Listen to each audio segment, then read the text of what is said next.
Hello everyone, आप सबका स्वागत है। ज्योमेट्री में इन सारे टॉपिक्स पर जो भी सवाल इन एग्जाम्स में पूछे गए थे, उन सारे सवालों को हम लोगों ने सॉल्व कर लिया। चलिए आज की क्लास में वृत्त पर आधारित जो भी सवाल इन एग्जाम्स में पूछे गए हैं उनको सॉल्व करेंगे। ठीक है, तो शुरू करते हैं। उससे पहले चैनल पर नए हैं तो चैनल को सब्सक्राइब कर लीजिए। आगे बढ़ते हैं। पहला सवाल है, किसी वृत्त की एक जीवा द्वारा उसके केंद्र पर बनाए गए कोण और उसी जीवा द्वारा परिधि के किसी भी बिंदु पर बनाए गए कोण का अनुपात क्या है। ठीक है, देखिए एकदम साधारण सा सवाल है। अगर आप थ्योरम जानते हैं तो आसानी से इसका आंसर लगा देंगे। वैसे इसको समझते हैं। चलिए एक डायग्राम बनाते हैं। ये रहा आपका एक वृत्त और इस वृत्त का ये है केंद्र, इसका नाम देते हैं ओ। ठीक है, अगर इस वृत्त में एक जीवा खींचे तो आपको इस तरह से एक जीवा दिखेगा, इसका नाम दे देते हैं ए और बी। अगर ये जीवा द्वारा केंद्र पर कोण बनाया जा रहा है तो केंद्र से आपको इस दोनों पॉइंट को मिलाना होगा। तो ए से ओ को मिला दीजिए, फिर बी से ओ को मिला दीजिए, तो यहाँ पर आप देखेंगे कि एक कोण बन रहा है। इसके बाद अगर परिधि का बात करें तो परिधि पर आप कहीं पर भी कोई पॉइंट ले सकते हैं। तो मान लीजिए कि यहाँ पर मैंने एक पॉइंट ले लिया, इसका नाम है पी। तो ए से अगर पी को मिला दें और पी से अगर बी को मिला दें तो आपको दिखेगा कि यहाँ पर भी एक कोण बन रहा है। तो इस केस में क्या होता है कि अगर परिधि पर थीटा कोण बन रहा है तो यहाँ पर कितना बनेगा, 2 थीटा, यानी परिधि का डबल केंद्र पर कोण बनता है। तो सिंपल सा ये कह रहा है केंद्र पर बना कोण और परिधि पर बना कोण का अनुपात क्या होगा, सिंपल सा 2:1 होगा। तो ऑप्शन नंबर 2 में दिया है, ये इसका करेक्ट आंसर है। आगे, केंद्र ओ वाले एक वृत्त में पी ओ आर वृत्त का व्यास तथा पी क्यू और आर क्यू इसके दो जीवा हैं। चाप पी क्यू की लंबाई चाप आर क्यू की लंबाई की आधी है। कोण पी ओ क्यू का मान ज्ञात कीजिए। ठीक है, तो सबसे पहले एक सर्कल बनाएंगे। ये रहा आपका सर्कल। इसका जो सेंटर है इसका नाम इन्होंने दे रखा है ओ, और ये जो पी ओ आर है ये वृत्त का व्यास है। तो आपको इस तरह से व्यास खींचना होगा, इसका नाम है पी आर। आगे कह रहा है कि पी क्यू और आर क्यू इनके दो जीवा हैं। अगर आपको यहाँ पर दो जीवा खींचना तो कहीं पर भी आप एक पॉइंट ले लीजिए क्यू, चाहे नीचे ले लीजिए या फिर ऊपर। तो हम यहाँ पर मान लेते हैं ये आपका पॉइंट क्यू है। तो पी से अगर क्यू को मिलाएं तो ये पहला जीवा हो गया पी क्यू, और क्यू से अगर आर को मिला दें तो ये आपका हो गया दूसरा जीवा क्यू आर, जिसके बारे में ये कह रहा है। आगे, चाप पी क्यू की लंबाई चाप आर क्यू की आधी है। ये जो आपको आर क्यू चाप दिख रहा है इसकी आधी है ये पी क्यू।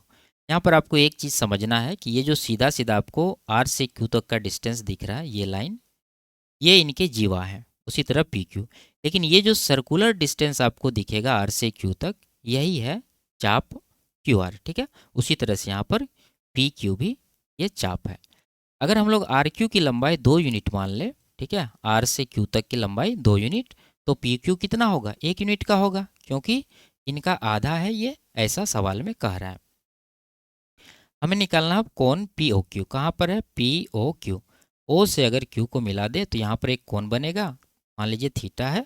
तो थीटा का वैल्यू आपको फाइंड करना है।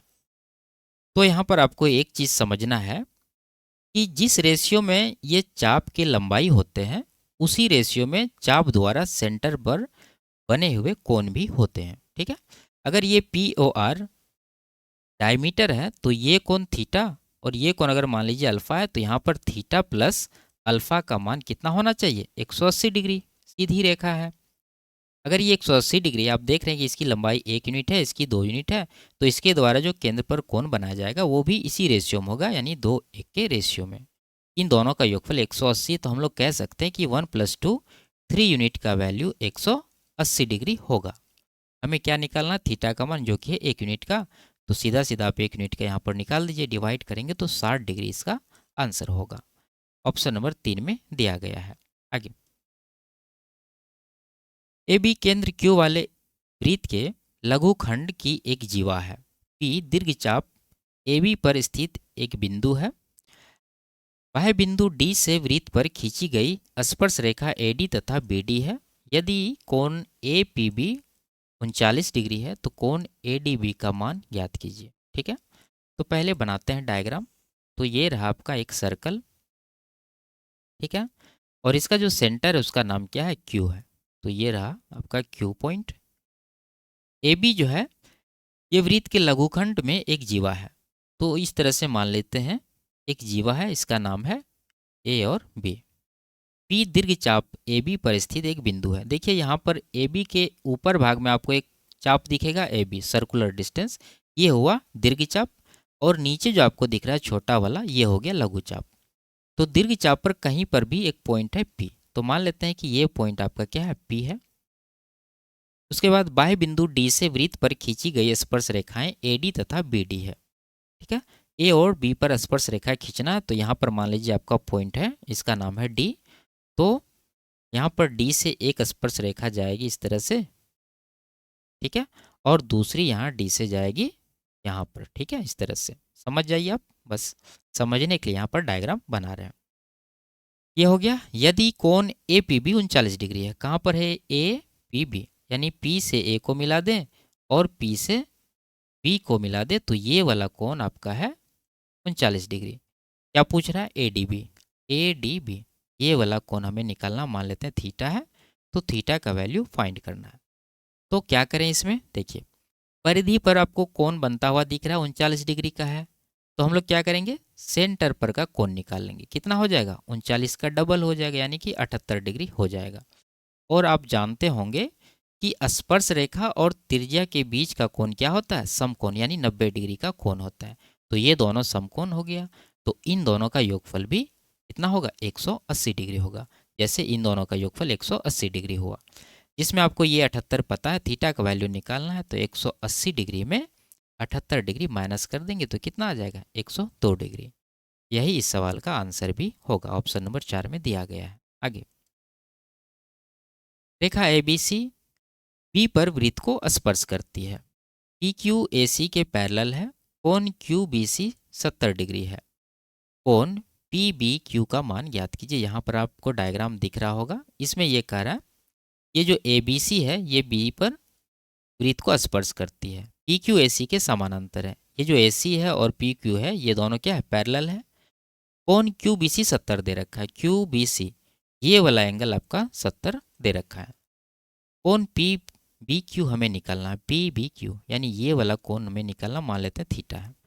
तो यहाँ पर कैसे निकलेगा ये कोण, देखिए इसमें आपको याद रखना कि ये जो वृत्त को स्पर्श करने वाली रेखा है और अंदर आपको एक ट्रायंगल बनता हुआ दिख रहा है, तो इसमें ये जो कोण है 70 डिग्री, ये कोण और ये जो कोण आपको दिख रहा है पी, ये दोनों इक्वल होते हैं। ठीक है, अगर ये 70 है तो ये भी 70 होंगे। क्लियर है। आगे दूसरा चीज़ आप देखिए कि ये दोनों लाइन पैरेलल है, ए सी और पी क्यू। अगर ये दोनों पैरेलल है और ये 70 डिग्री है तो ये भी कितना होगा, 70 डिग्री होगा एकांतर कोण से, इस तरह से। अब जानते हैं अगर ये थीटा है तो ये भी क्या होगा, थीटा होगा। तो उसी तरह ये दोनों भी इक्वल होंगे। अब आप थीटा का वैल्यू आराम से निकाल सकते हैं। क्या हो जाएगा, ये ट्राइंगल अगर हम लोग पी पी बी क्यू की बात करें तो तीनों कोणों का योगफल होगा 180 डिग्री, जिसमें आपको दो कोण पता है 70 70, यानी कि 140 डिग्री इसमें माइनस करेंगे तो तीसरा कोण थीटा निकल जाएगा 40 डिग्री।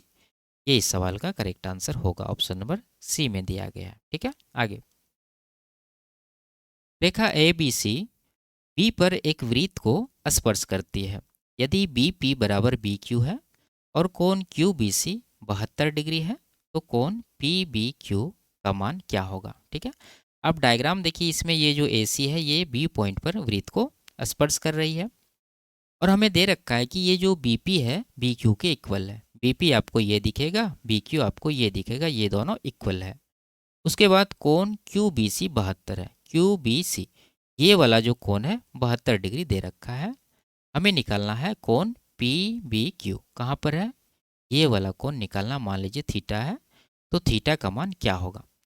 देखिए यहाँ पर आपको समझना है कि अगर ये कोण आपको दिया गया है 72 डिग्री, तो ये भी 72 डिग्री होगा, ये अल्टरनेट सेगमेंट थ्योरम से। अगर ये 72 आप देख रहे हैं कि ये ट्रायंगल पी बी क्यू में ये दोनों भुजाएं बराबर है, तो इनके सामने वाले कोण भी बराबर होंगे। अगर ये 72 है तो ये भी कितना होगा, 72 डिग्री। तो तीसरा कोण आप निकाल सकते हैं, कितना होगा, 180 में 72 प्लस 72 यानी 144 डिग्री माइनस करेंगे तो ये आ जाएगा आपको 36 डिग्री। ये इस सवाल का करेक्ट आंसर है, ऑप्शन नंबर 4 में। आगे बिंदु ए बी और सी केंद्र ओ वाले एक वृत्त पर स्थित है।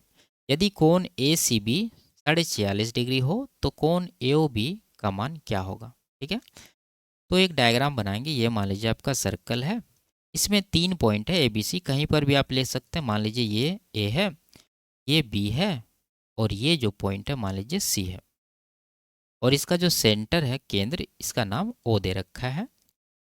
कोण ए सी बी 46.5 है, तो कहाँ है ए सी बी, तो ए से सी को मिलाइए और बी से सी को मिलाइए तो आपको कोण दिखेगा ए सी बी, जो कि 46.5 डिग्री है। हमें निकालना है ए ओ बी। ए ओ बी, अब आप यहाँ पर क्या करिए, ए से ओ को मिलाइए और ओ से बी को मिलाइए, तो ये कोण आपको निकालना है। तो क्या होगा, आप जानते हैं कि जो कोण परिधि पर बनता है उसका डबल केंद्र पर बनता है। अगर ये 46.5 बन रहा है तो इसका डबल कितना हो जाएगा, 93 डिग्री केंद्र पर बना हुआ कोण हो जाएगा। और यही हमसे पूछा जा रहा है, ऑप्शन नंबर सी में दिया गया है। आगे दी गई आकृति में ए बी वृत्त का व्यास है, ए पी ए पर स्पर्श रेखा है। यहाँ पर आप देख सकते हैं ए बी जो है ये डायमीटर है और ये ए पी जो है ए पर स्पर्श कर रही है वृत्त को। विस्तारित जीवा बी सी स्पर्श रेखा को पी पर मिलती है। ये जो जीवा आपको दिख रहा है बी सी, बी से सी तक, इसको आगे बढ़ाया गया और ये पी पॉइंट पर ए पी से मिल गया। ठीक है, उसके बाद यदि कोण ए ओ सी 36 डिग्री है, ए ओ सी 36 डिग्री दिया हुआ है, तो कोण बी पी क्यू का मान ज्ञात कीजिए। बी पी क्यू यानी ये वाला कोण आपको ज्ञात करना है। मान लीजिए थीटा है, तो थीटा का वैल्यू कैसे निकलेगा। तो देखिए यहाँ पर कुछ ना कुछ तो करना पड़ेगा। पहले ये समझिए आप कि अगर हम थीटा का वैल्यू निकालें और ट्राइंगल ए बी पी की बात करें, तो ये कोण और ये कोण को जोड़ दें तो थीटा का वैल्यू निकल जाएगा, क्योंकि ये ट्राइंगल ए बी पी का बाह्य कोण है। तो ये कोण आपको पता है कि त्रिज्या और स्पर्श रेखा के बीच का कोण 90 डिग्री होता है, तो ये तो 90 डिग्री पता है, लेकिन ये कोण आपको पता नहीं है। कैसे निकालेंगे, देखिए ये केंद्र पर बना हुआ कोण आपको दिख रहा है 36 डिग्री। ये चाप ए सी द्वारा 36 डिग्री केंद्र पर बन रहा है, तो परिधि पर कितना बनेगा, इसका हाफ यानी कि 18 डिग्री। तो ये कोण भी आपको पता है और ये भी, तो 90 + 18 ये थीटा का वैल्यू हो जाएगा। जोड़ने के बाद कितना आएगा, 108 डिग्री। ठीक है, सिंपल सा सवाल है, ऑप्शन नंबर बी में आंसर दिया गया है। आगे दी गई आकृति में डी बिंदु बी पर वृत्त की स्पर्श रेखा है। ठीक है, ये जो डी है बी पर ये वृत्त को स्पर्श कर रही है। त्रिभुज एबीसी का निर्माण इस प्रकार किया गया है कि ए और बी वृत्त की परिधि पर स्थित है। ठीक है, ए और बी जो है वृत्त की परिधि पर है। ए बी बराबर ए सी है, ए बी बराबर ए सी है, यहाँ पर दिया गया है। यदि कोण ए बी सी 65 डिग्री है, ठीक है, ए बी सी ये वाला कोण आपको दिया गया है 65 डिग्री, तो कोण बी ए सी का मान क्या होगा। बी ए सी ये कोण आपको निकालना, मान लीजिए थीटा है, तो क्या होगा थीटा का वैल्यू। देखिए सिंपल सा आपको पूरे डायग्राम में ट्राइंगल ए बी सी को केवल देखना है, तो इसमें दो भुजा बराबर है। ये देखिए ए बी और ए सी, अगर बराबर भुजा है तो इनके सामने वाले कोण भी बराबर होंगे। ये 65 है तो ये भी क्या होगा, 65 होगा। अब त्रिभुज के तीनों कोणों का योगफल कितना होगा, 180 डिग्री। अगर 180 डिग्री में इन दोनों कोणों का योगफल घटा दें तो थीटा का वैल्यू निकल जाएगा, यानी 65 + 65 130, घटाने के बाद यह आएगा 50 डिग्री। और यही इस सवाल का आंसर होगा, ऑप्शन नंबर डी में दिया गया। आगे ऐसी एक वृत्त की जीवा है, एक्स और वाई वृत्त की परिधि पर स्थित दो बिंदु है, जो जीवा ए सी के एक ही ओर स्थित है। यदि कोण ए एक्स सी 58 डिग्री हो तो कोण ए वाई सी का 2 गुना क्या होगा। ठीक है, तो चलिए एक बनाते हैं डायग्राम। ये मान लीजिए आपका एक सर्कल है, इसमें ए सी एक जीवा है, तो इस तरह से एक जीवा खींच दीजिए, इसका नाम दे रखा है ए सी। एक्स और वाई वृत्त की परिधि पर स्थित दो बिंदु जो जीवा ए सी के एक ही ओर स्थित है, तो आप कहीं पे ले सकते हैं, चाहे ऊपर लीजिए चाहे नीचे, लेकिन दोनों पॉइंट को आपको एक ही ओर लेना होगा। तो मान लीजिए ये आपका पॉइंट एक्स है और ये जो है वाई है। ठीक है, तो ए एक्स सी 58 है, ए से एक्स को मिलाना होगा इस तरह से और एक्स से सी को मिलाना होगा, तो ये जो कोण है ये 58 डिग्री दे रखा है। तो ये हमसे पूछ रहा है कि ए वाई का डबल क्या होगा। ए से वाई को मिलाइए और वाई से सी को मिलाइए, तो आपको कौन दिखेगा, ए वाई सी। तो इसका मान पूछ रहा है। देखिए, अगर हम लोग ये जो जीवा आपको दिख रहा है ए सी, या फिर आपका ये चाप ए सी, इसके द्वारा ये परिधि पर कहीं पर भी एंगल बनाए, सारा एंगल इक्वल होगा। यहाँ 58 है तो ये भी 58 होगा। अगर यहाँ पर बना दें इस तरह से मिला के, तो ये भी 58 ही होगा। अगर यहाँ पर बना दें इस तरह से, तो ये भी 58 ही होगा।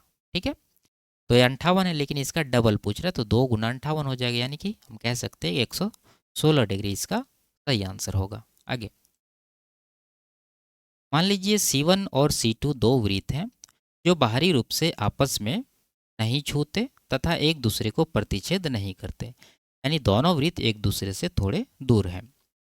इसके बाद कह रहा है O1 और O2 इन वृत्तों के केंद्र हैं।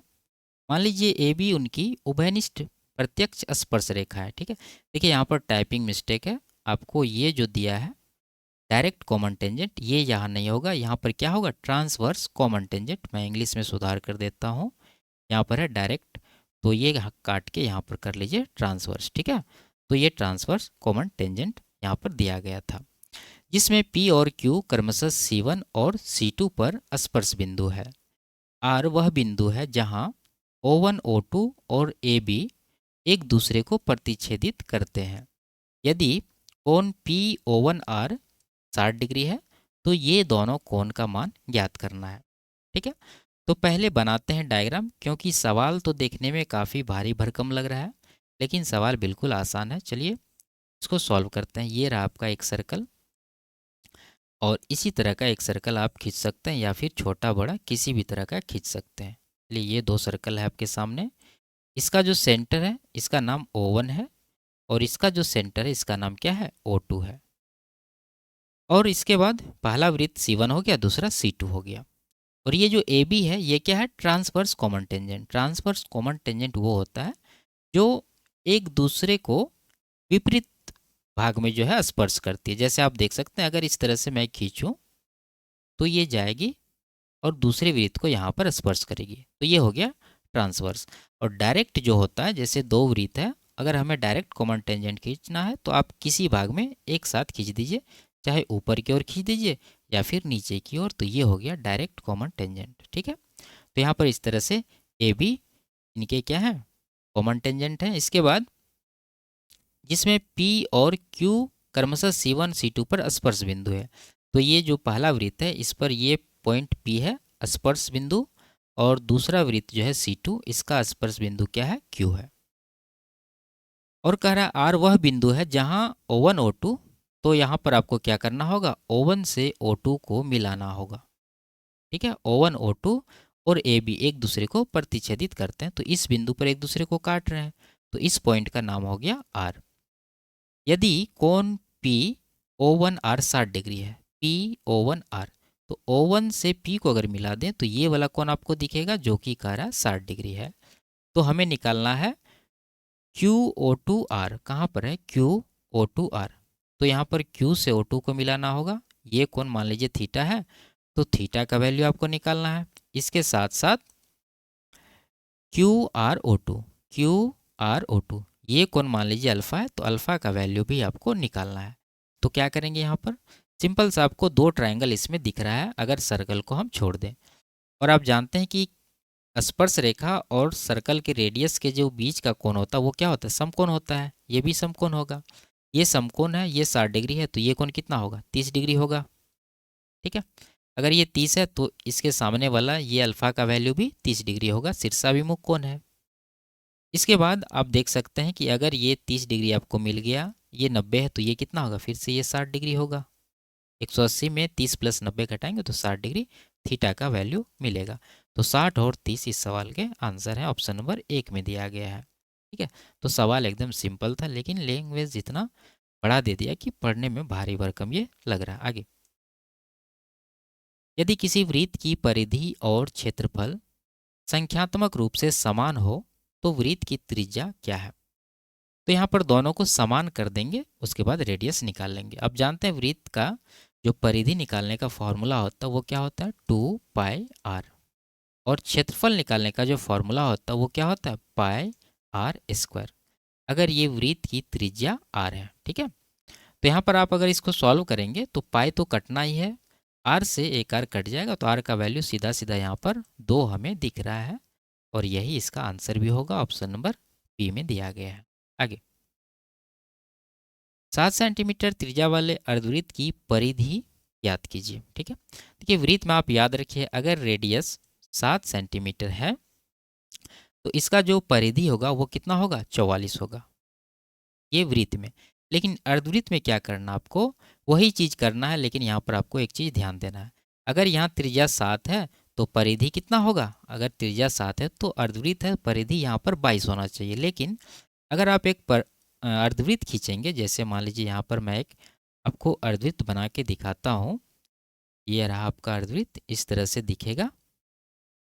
तो अर्धवृत्त का जो परिधि पूछा जाता तो सिर्फ ये वाला डिस्टेंस हमें नहीं देना होता, तो आपको ये वाला डिस्टेंस भी इसमें ऐड करना है, तब जाकर आपको पूरा परिधि मिलेगा। तो ये डिस्टेंस क्या है, अगर ये सेंटर होगा तो ये डिस्टेंस हो जाएगा आपका डी, यानी कि डायमीटर। यानी हम कह सकते हैं कि अगर ये सर्कुलर डिस्टेंस 22 है और पूरा आपको परिधि निकालना, तो इसमें ऐड करना होगा क्या, 7 का डबल यानी कि 14। ठीक है, त्रिज्या का 2 गुना व्यास होता है, ये बात आप जानते हैं। तो 22 + 14 कितना हो जाएगा, 36 सेंटीमीटर इसका परिधि हो जाएगा, ऑप्शन नंबर 1 में दिया गया है। आप डायरेक्ट फॉर्मूला भी लगा सकते हैं, जैसे पाई आर प्लस 2r या फिर पाई आर प्लस डी, ये अर्धवृत्त का परिधि निकालने का फॉर्मूला है। ठीक है, आगे,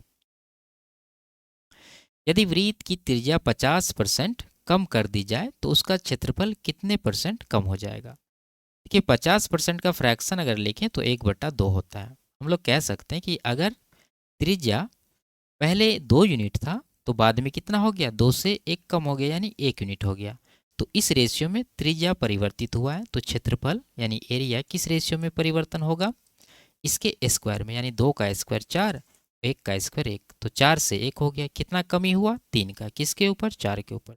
तो 3/4 आप जानते हैं 75% होता है, तो यही इसका आंसर होगा, ऑप्शन नंबर सी में दिया गया है। आगे, ए बी एक अर्धवृत्त का व्यास है, सी ए बी पर एक बिंदु है जिससे ए सी 6 सेंटीमीटर है, डी अर्धवृत्त पर एक बिंदु है जिससे सी डी ए बी पर परपेंडिकुलर है, सी डी 9 सेंटीमीटर है, अर्धवृत्त का व्यास ज्ञात कीजिए। ठीक है, तो चलिए एक डायग्राम बनाते हैं। ये मान लीजिए आपका एक सेमी सर्कल है, अर्धवृत्त, और ये जो है इसका क्या है, व्यास है, और ये सेंटर होगा, और व्यास का जो नाम दे रखा है क्या है, ए बी। तो ये पॉइंट आपका ए हो गया और ये बी हो गया। आगे क्या कह रहा है कि सी जो है ए बी पर कोई पॉइंट है, तो मान लीजिए यहाँ पर कहीं पॉइंट है सी, और ए सी 6 सेंटीमीटर ये लंबाई आपको दिया गया है। डी अर्धवृत्त पर एक बिंदु है जिससे सी डी ए बी पर परपेंडिकुलर है। अगर सी पर परपेंडिकुलर आपको खींचना तो यहाँ पर एक पॉइंट लेना होगा डी, तो ये डी से अगर सी को मिला दें तो ये जो है ए बी पर परपेंडिकुलर है, और सी डी की लंबाई 9 सेंटीमीटर ये दे रखा है। हमसे पूछ रहा है ये अर्धवृत्त का व्यास, यानी ए बी का वैल्यू हमें निकालना है। तो क्या करेंगे, यहाँ पहले आप डी से ए को मिला दीजिए। अगर डी से ए को मिलाएंगे तो एक ट्रायंगल बन गया ए डी सी, और डी से अगर बी को मिला दें तो आपको दिखेगा यहाँ 2 ट्रायंगल बन गया, लेकिन एक बड़ा ट्रायंगल भी आपको दिखेगा ए डी बी। अगर ट्रायंगल ए डी बी की बात करें तो ये ट्रायंगल कौन सा ट्रायंगल होगा, एक राइट एंगल ट्रायंगल होगा, क्योंकि आप जानते हैं, अगर नहीं जानते हैं तो आप नोट कर लीजिए कि अर्धवृत्त में जब हम लोग डायमीटर को ले करके साथ में एक ट्रायंगल बनाते हैं तो वो जो ट्रायंगल बनता है कौन सा ट्रायंगल होता है, राइट एंगल ट्रायंगल होता है, जिसमें ये परिधि से सटा हुआ कोण आपका समकोण होगा। ठीक है, अब देखिए ये आप अर्धवृत्त को भूल जाइए और ट्रायंगल देखिए, मैंने आपको थ्योरी वाले क्लास में ट्रायंगल का बताया था कि जब इस तरह का दिया रहे डी सी ए बी पर परपेंडिकुलर रहे यानी कर्ण पर, तो हम लोग यहाँ पर क्या अप्लाई करेंगे, यहाँ पर सी डी का स्क्वायर बराबर ए सी गुना सी बी करेंगे, डायरेक्ट फार्मूला यहाँ पर लगेगा और वैल्यू आपको मिल जाएगा सी बी का। फिर आप दोनों को जोड़ देंगे तो ए बी का वैल्यू निकल जाएगा। ठीक है, तो यहाँ पर वैल्यू रखिए, सी डी कितना दे रखा है 9, 9 का स्क्वायर 81 आएगा, बराबर ए सी 6 दे रखा है गुना सी बी हमें निकालना है, तो सी बी कितना हो जाएगा 81/6 डिवाइड करेंगे तो 6 का 6, 6 तिया 18, 6 पंचे 30 यानी 13.5 सेंटीमीटर ये आ गया आपका। अब ए बी निकालना तो दोनों को जोड़ दीजिए तो 13 6 19.5 सेंटीमीटर ए बी की लेंथ हो जाएगी। ऑप्शन नंबर डी में ये दे रखा है। ठीक है, आगे दी गई आकृति में ए बी और सी एक वृत्त पर स्थित है। यदि ए बी 3 सेंटीमीटर तथा बी सी 4 सेंटीमीटर हो तो वृत्त की त्रिज्या ज्ञात कीजिए। ठीक है, आप डायग्राम देख सकते हैं, यहाँ पर आपको एक वृत्त के अंदर ट्रायंगल दिखेगा ए बी सी। इसमें ट्रायंगल के दो कोण दिया गया है 60 डिग्री और 30 डिग्री। अब यहाँ पर आपको एक चीज़ देखना है कि ये जो ट्रायंगल है इसमें ये कोण कितना होगा। देखिए ये 60 है, ये 30 है, दोनों का योगफल कितना होगा 90 डिग्री। और त्रिभुज के तीनों कोणों का योगफल होता है 180 डिग्री। अगर 180 में इन दोनों का योगफल 90 घटा दें तो तीसरा कोण मिल जाएगा आपको 90 डिग्री। यानी ये जो कोण बी है ये एक समकोण है। ठीक है, अगर ये समकोण है तो हम क्या कह सकते हैं कि ये जो ए सी है ये इस वृत्त का व्यास है। ठीक है, आपने पीछे देखा कि अर्धवृत्त में जो त्रिभुज बनता है वो समकोण त्रिभुज बनता है। अगर ये समकोण त्रिभुज बन रहा है तो इसका मतलब ये क्या है, डायमीटर है। ठीक है, उसका उल्टा यहाँ पर आपको सोचना है। अब देखिए ए बी दिया है 3, बी सी दिया है 4। अगर ये 3 है, ये 4 है और ये समकोण त्रिभुज है तो ट्रिपलेट होता है 3 4 5 का, तो ए सी कितना आ जाएगा 5 आ जाएगा। अगर ए सी 5 है तो ये डायमीटर हुआ, हमें निकालना है त्रिज्या, तो इसका हाफ करना होगा तो 5/2 जो है इसका रेडियस हो जाएगा। यहाँ पर ऑप्शन नंबर डी में दिया गया ये करेक्ट आंसर है। आगे उस वृत्त की न्यूनतम त्रिज्या क्या है जिसकी परिधि एक पूर्णांक है और ये जो त्रिज्या है 1 से बड़ी है। ठीक है, तो देखिए इस तरह के सवाल को हमेशा ऑप्शन से सॉल्व करिए, क्योंकि बेसिक से करेंगे तो काफ़ी लेंदी होगा। तो यहाँ पर क्या कर रहा है कि त्रिज्या 1 से बड़ी होनी चाहिए, तो पहले आप ऑप्शन चेक करिए कि कौन सी ऑप्शन 1 से बड़ी है। जो 1 से बड़ी नहीं है उसको छांट दीजिए। अगर हम यहाँ देखें तो ये जो 2 है ये 1 से बड़ी है, ये हो सकता है, आगे कैलकुलेट करने के बाद पता चलेगा। ठीक है, अगर ये 3/पाई कैलकुलेट करें तो कितना होगा 3, और पाई का वैल्यू 22/7, तो 22 नीचे रहेगा 7 ऊपर जाएगा, तो हम कह सकते हैं यहाँ पर 21/22 हो रहा। 21/22 मतलब ये 1 से छोटी है। ठीक है, तो ये आंसर आप छांट दीजिए, हो ही नहीं सकता। आगे अगर ये चेक करें तो ये 6/पाई है, तो 6 × 7/22 होगा, यानी ये आगे आपका 42/22। ये 1 से बड़ी है, हो सकता है। अगर ये बात करें तो ये आ जाएगा 4 × 7/22 यानी 28/22, ये भी 1 से बड़ी है, ये भी हो सकती है। अब आगे आपको क्या करना है, ये कह रहा है कि परिधि एक इंटीजर होनी चाहिए। आप जानते हैं कि वृत्त का परिधि निकालने का फॉर्मूला क्या होता है 2πr। अब यहाँ पर हम r का वैल्यू क्या दें कि ये इंटीजर आए। देखिए r का वैल्यू अगर आप यहाँ पर 2 लेते हैं, ये 2 अगर रखते हैं यहाँ पर तो क्या बनेगा 2 × 22/7 × 2, तो ये कटेगा नहीं, और नहीं कटेगा तो ये पूर्णांक नहीं हुआ, इसका मतलब ये भी आंसर नहीं हो सकता। अब 2 ऑप्शन है, अब इनमें से आपको क्या लेना है, दोनों 1 से बड़ी है लेकिन छोटा वाला लेना है, क्योंकि ये कह रहा है न्यूनतम त्रिज्या, तो छोटा वाला लीजिए। ये 28/22 जो है छोटा है। अगर ये छोटा वैल्यू यहाँ पर लेते हैं तो ये क्या देगा हमें 2 × पाई इंटू यहाँ पर देखिए किसका है 4/पाई, तो 4/पाई अगर लें तो पाई कट जाएगा, 4 दूना 8 एक पूर्णांक है। इसका मतलब ये आपका करेक्ट आंसर है। ठीक है, अगर इससे नहीं मिलता तो आगे हम लोग ये वाला चेक करते। ठीक है, आगे तो ये लास्ट सवाल था। वीडियो आपको कैसी लगी कमेंट में ज़रूर बताइए। अच्छी लगी तो वीडियो को लाइक शेयर और चैनल को सब्सक्राइब कर लीजिए। फिर मिलते हैं अगले क्लास में, तब तक के लिए बाय बाय, टेक केयर।